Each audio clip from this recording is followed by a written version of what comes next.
Radiomaster TX16S, arguably the most popular radio in FPV today. Radiomaster Zorro, pretty solid entry if you like gamepad style radios, but one thing that puts the Radiomaster TX16S over the top is the availability of the AG01 full metal CNC gimbals, just a really premium gimbal in a radio in this price range, and that is not available for the Radiomaster Zorro. Oh, look at your teeny little gimbals, they're so cute! Until now, because Radiomaster has released the AG01 all-metal gimbal for the Radiomaster Zorro. And today, we're going to install them in the radio and see how they feel. I'm Joshua Bardwell. You're going to learn something today. What makes the AG01 gimbal so dang special compared to the factory gimbal? To really answer that question, we're going to have to take a look at the factory gimbal, and we're going to open up the Radiomaster Zorro and we're going to compare them. But the short answer is that the AG01 gimbal is made almost completely from CNC'd metal pieces, whereas the stock gimbals use plastic. Here's the test that I like to do to really demonstrate the difference. If we take the factory gimbal on the Radiomaster Zorro and we lower the throttle all the way and then continue to press, you can see that there is a fair amount of flex there. And that flex is not coming from the plastic face, although probably a tiny bit of it is. That flex is coming from inside the gimbal. If we do the same thing with the AG01, you will see no flex. Like, I'm really pressing on it here and it's just not moving. It is solid. And that means more precise stick inputs, better recentering, and just a better, more premium feel in the hand. Now, as I start to open up the Radiomaster Zorro to put this gimbals in, I'm going to give the standard disclaimer that I always give when I talk about the AG01 gimbals. Yes, they are very nice. No, they will not make you a better pilot. Like, in theory, yes, they have more precise stick inputs, but realistically, many excellent pilots have done amazing things using very basic Hall effect gimbals. It's not like this is going to be the thing that puts you over the edge. Stick time is going to be the thing that puts you over the edge, and innate ability. And I don't know all the other excuses that I've got for not being an Alex Vanover or an Evan Turner or a Min-Chan Kim of the world, but these gimbals, I'm still the same pilot that I was. But here's the thing. They're really nice. They're really nice. If I buy a Mercedes leather interior, it's not going to turn me into a better driver. I'm just going to be having a nicer time while I'm driving in the car. And that's what I like to say about the AG01s. Yes, they have less jitter. Yes, they have more precise control, more consistent endpoints than the Hall effect gimbals. No, they're not going to make you like a better pilot. They're just really nice to live with on the day-to-day basis if you have the money to spend on them. So we've removed 1, 2, 3, 4 screws here. I see 5 and 6. I've actually never opened this radio up before, so I'm just kind of winging it. Oh, Bardwell, why didn't you do your research and look up a tutorial before you made this tutorial? Because that's not how I roll. If I can't figure out how to do what I need to do with your product, then your product is badly designed, and I'm going to lambast it in my video. Wouldn't it be responsible just to conclude that you are dumb and you just couldn't figure something out? No. It's the kids who are the problem, not me. So in total, there are 1, 2, 3, 4, 5, 6, 7, 8 screws that you remove to loosen up the back plate. Do not remove these little hex screws here. Those are your gimbal adjustment screws. They do not need to come out. And when you have removed all those screws, the back of the radio should lift right off. There are going to be a couple of wires attached, so don't just go crazy there. But just go ahead and lift that off to separate the two halves. Now it has become apparent that I am also going to have to separate this board from the front half. Because that's too effing bad. Well, needs must.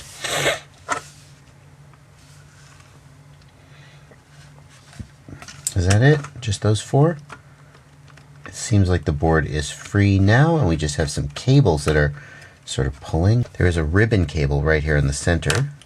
Does it Oh, it flips up. It's not the kind that pulls back. It's the kind that flips up. And the board is not free yet. There's a plug on the very back of the board. Okay. And now, yay, no, it's still not free. The plug for the buzzer, I guess. That's the speaker plug, I'm thinking.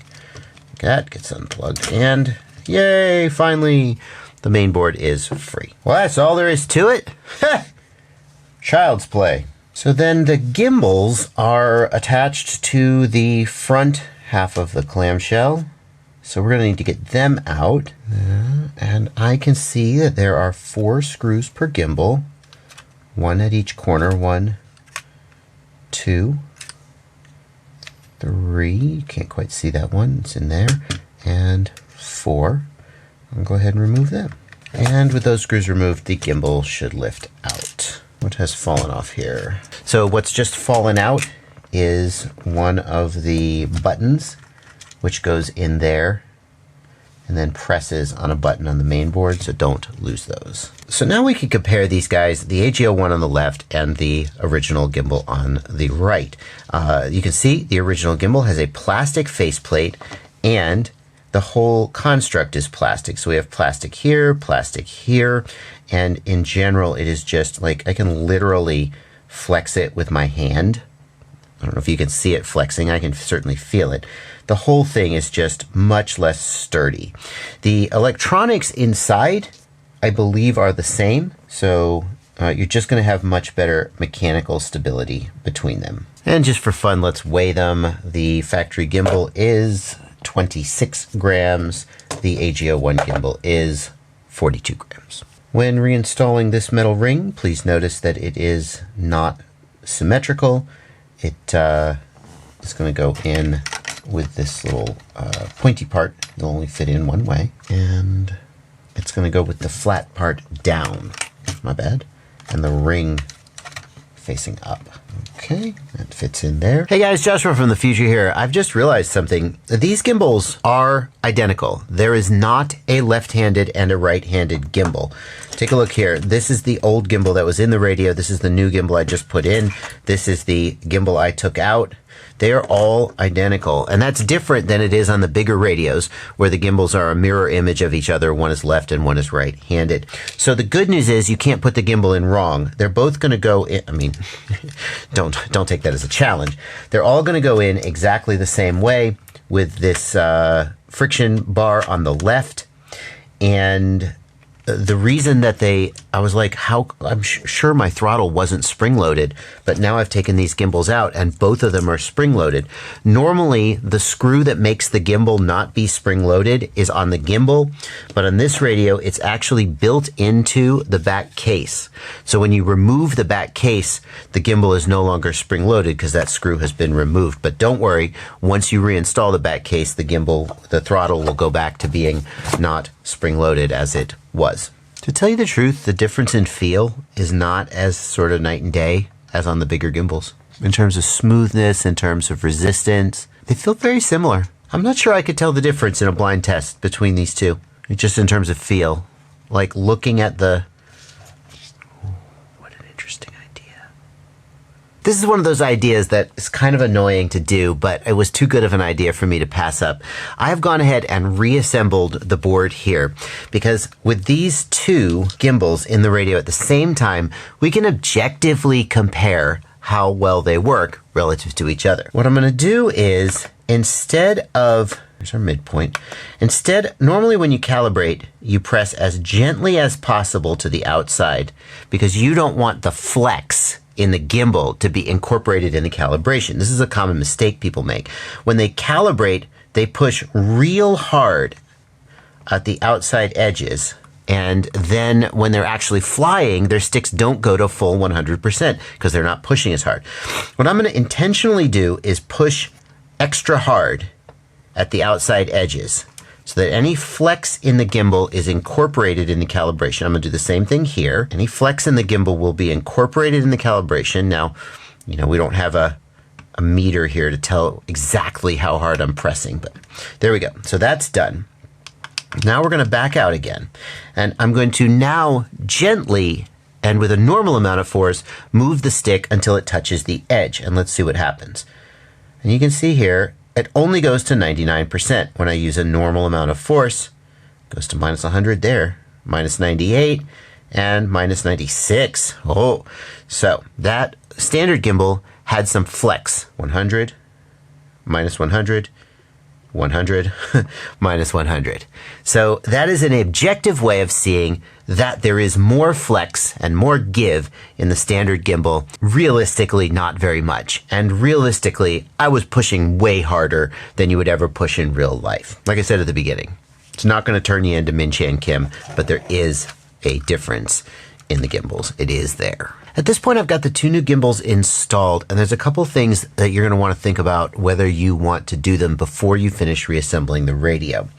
One is going to be adjust the spring tension. So that, I'm going to show you on the removed gimbals because it's easier to see. So right here is the centering spring for the uppy-downy axis, and over here is the centering spring for the lefty-righty axis.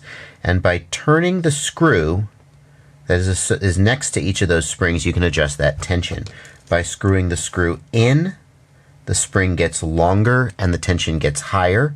By screwing the screw out, the spring gets shorter and the tension gets lower. And this is not accessible from the outside of the radio, so if you wanted to make this adjustment, now would be the time to do it. Now, reassembly is going to go in the reverse order of disassembly, but there's a couple little gotchas that I'm going to hopefully show you how to get around. Don't forget to plug in this cable on the back of the radio. It's silly to get the whole thing back together and forget that. Next, we're going to take the gimbal wires and we're going to pass them up through these holes in the center of the board. Just the two wires that come off the gimbal are going to go through there. Next, I'm going to plug in these wires on the left and right side of the main board. They're a little hard to get at once the board is in place, so I think it's going to be easier to do that before the board is in place. One on either side. I got to get the buttons in first. Okay, hang on. Get these two little plastic. Okay, I can do this. There's one, and there is two. Now the main board is going to go in place. Make sure the SD card slot lines up correctly. Make sure all the other wires are sort of pulled out. Here's the buzzer wire. Make sure nothing's tucked up in there in a way that you're not going to be able to get at it. Yeah, the wire from this switch is tucked up in there. You know, I'm not going to be able to get at it. Hold on. Get it out of there. There we go. And from here, I think I'm going to put the mounting screws for the main board back in place so it doesn't go anywhere.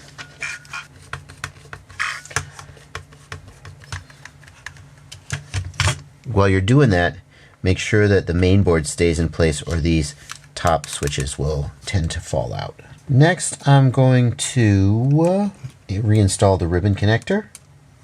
I'm just going to kind of press that in gently and then flip that down and it should be in place. And we can begin reconnecting all those switches.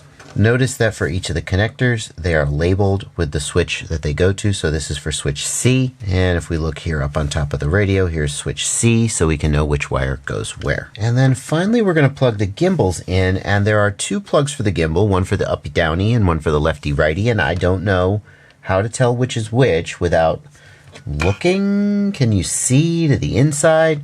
So what I'm going to do instead is I'm just going to plug them in. I got a 50-50 chance of getting it right, and then I'm just going to power the radio up and see what it does. Now, you may have noticed a flaw in my plan, which is that the batteries go in the back half, and if I were to fully reassemble the radio and have the gimbals wired up wrong, then it would be a pain to disassemble it. So instead, what I'm going to do is I'm just going to take a small 2S battery. The 2S power plug for the radio is on the main board. And if you have a 2S battery spare, you can just plug the 2S battery no higher into the balance connector here, and the radio will power up as usual. Otherwise, you can just reassemble it, I guess. Welcome to HTX. And let's see here. Weather warning. Yeah, throttle not idle. I know. Don't worry about that. We'll figure that out. We're just going to hit return, and we're going to look. Page. Here we go. No, see, that's backwards. And both of them are backwards. 50-50 chance, huh? I swear. Okay. So I'm just going to swap these two plugs and see if that fixes it. Switch warning. Down, left, right. Good. uppy downy, lefty righty. Good. We'll proceed with the reassembly. Battery connector 1 here. Battery connector 2 here. Let's make sure we're not pinching any wires or anything. Now, as I'm putting this radio back together, there is, for example, a screw here in the back shell that disables the throttle on one side. And there's another screw here that adjusts the throttle tension. You're gonna wanna just be careful that there's like no wires in the way of where that screw is going and to get pinched. Yeah, so be careful about that. So I'm gonna reinstall the 8 screws from the outside of the radio. Reinstall the batteries and the battery covers. And then in case you need to adjust your throttle, the screw that removes the throttle spring tension is here and here. And the screw that adjusts the amount of friction on the throttle is here and here. So I'm going to make sure that this screw is all the way in. It should be, because it was all the way in on my last set. And all tension is removed from the throttle. Yep, it's completely gone. And then I'm going to adjust the amount of friction to be how much I like by screwing the screw inward. Now at this point, if you've decided that these gimbals are an upgrade that you want for your Radiomaster Zorro, there are links down in the video description to where you can pick them up. They are affiliate links. What that means is that if you make any purchase at the affiliated store, after you click that link, I get a small commission. It's a very easy way for you to support the channel. Before you do any of your FPV shopping, find one of my affiliate links, click the affiliate link, do your shopping, I get a cut. Doesn't cost you anything. If you have already bought these and are installing them, the next thing you're going to want to do is calibrate the gimbals. And I mentioned earlier, there's a really common mistake that people make when they calibrate their gimbals. That means that their endpoints are not consistent or correct. I've got a whole nother video about calibrating gimbals on a radio like this. And also, did you know you also have to calibrate your potentiometers? Oh yeah, that too.